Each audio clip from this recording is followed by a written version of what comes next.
Hello, welcome to Morris Money, where we give you stock tips in under 5 minutes. I'm your host, Morris Willie. Do you see Mr. Northington? He's subscribed in style, and so can you. Subscribe in style with Morris Money.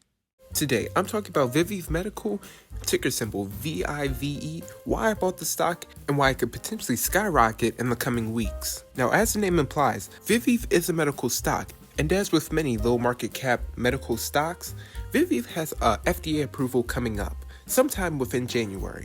Back on December 15th, the company released an 8K filing. Within this, they talk about the completion of their U.S. pursuit trial for their female stress urinary incontinence treatment. Within the section of the 8K, the company says, upon completion of clinical data monitoring and analysis in the coming weeks, the company expects to present top-line primary efficiency results from the pursuit trial in January 2023.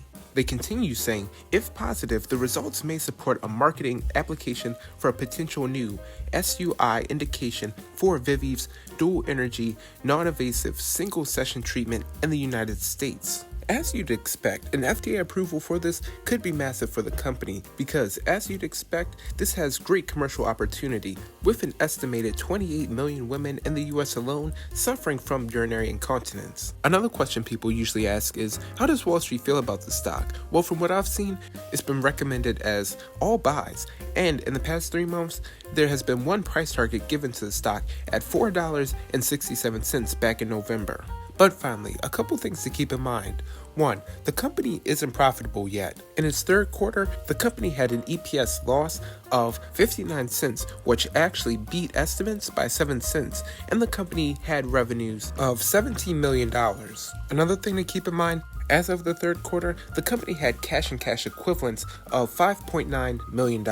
And if you're a long-term shareholder or plan to be, on January 4th, there were 6 insider restricted stock unit transactions, meaning it's like a way of compensation from the company. So instead of getting a full cash salary, some companies might issue stock as a way of compensation. Now, for my research reading up on restricted stock units, and I may be wrong, you can't cash out automatically. Usually companies have set goals or milestones the person has to achieve to possibly withdraw this stock. All that to say though, I bought some stock in Vive because their FDA approval could skyrocket the stock. Currently, it's sitting around 66 cents. With the FDA approval coming up, I see people buying in more and more, and that could potentially skyrocket the stock alone.